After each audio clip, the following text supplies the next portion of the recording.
Somebody said Eluemunor with Guyton would be perfect, and somebody also asked thoughts on Jermaine Eluemunor to the Bengals. Can I address this for one quick second? I unfortunately watched a lot of Raiders games this year,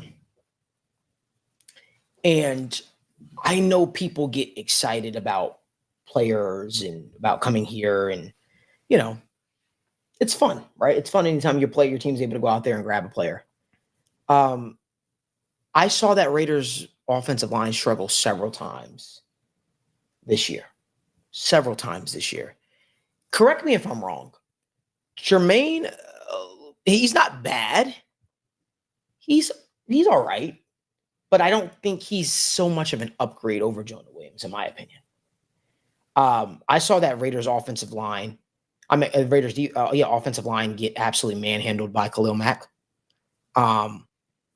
I believe Khalil Mack was lined up on somebody's side quite often that game. And I think that's the game Khalil Mack had, 6 sacks? It was 6 sacks. It was with Aiden O'Connell. Aiden O'Connell at quarterback, right? So for me, I don't get too excited about adding a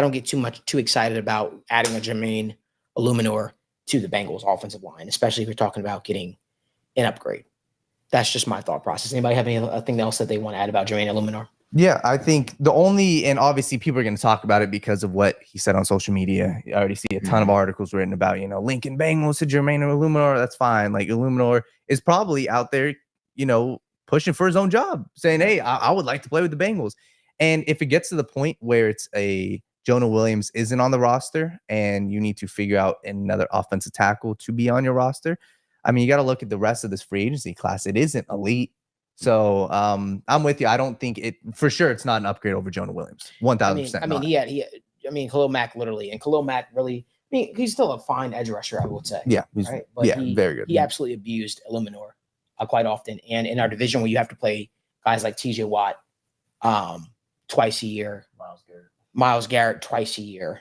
I'm sorry. It just doesn't do too much for me. And that's the hard part about this conversation, because we could all say, like, I'm of the belief, where are you going to spend your money? If they go and sign a T. Higgins, then maybe you're sitting there looking at Eluemunor, and that's the boat that they're putting themselves in, right? And that's what they've got to figure out, is what is more valuable and what is more replaceable. In my opinion, I would rather have an offense tackle. J.C. Kirk says he's not great by any means, but he gives value and depth.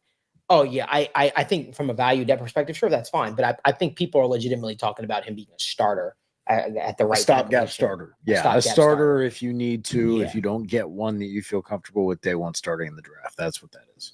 Right. That's what a Michael Onwenu is, a depth guy. Like, now, do you think he can play right tackle? Michael Onwenu? Yeah. See, what scares me is his frame, his size. He's played right tackle. Let's put it that way. I know he's played right tackle, and he has done it capably. But long term, no. Yeah. Long term, no. I think he's your emergency break in case of emergency right tackle. And then if you can feel comfortable about that day one, then maybe you kind of talk about kicking him inside, having him be your swing guy for whatever injury is very likely coming because of their health that they've had on the offensive line for going on 2 years now. Yes. So it's like, somebody said Trent Brown is better than DJ USA says at right tackle. Trent Brown is better than all these dudes. LOL, and he's cheap. I agree. I think he is better than a lot of these guys. However, there has been motivation concerns with Trent Brown and his love for the game at that point. This is the guy that they had to put a weight clause in his contract where he had to stay under a certain amount of weight in order to get him in playing shape. So that's just, it's tough. You're paying a guy millions of dollars and you have to find a way to keep him motivated. That's a tough sell for me. However, if Trent Brown was in his primal state, then sure, I would love to have a guy like Trent Brown, because I do think Trent Brown is a better right tackle than Jonah Williams was, and I would consider him as an upgrade. And I just don't know how many. Maybe you're able to get a guy like Trent Brown for cheap too, because how many other places where is he going to be able to sign? How many places did he rub off the wrong way in the league when he had that stint with the Raiders where things didn't go correctly? Right. And then even the Patriots, he did not have a good stint with the Patriots, and that's where I don't know what necessarily would be his value. I don't know, what the people are projecting him at, but I know that not coming off the high of his career right now. Well, that might mesh with what the Bengals are looking for, where it's, hey, if you walk in here and you're serious about it and you take the starting job, you can have it. Like, we will give it to you. Right.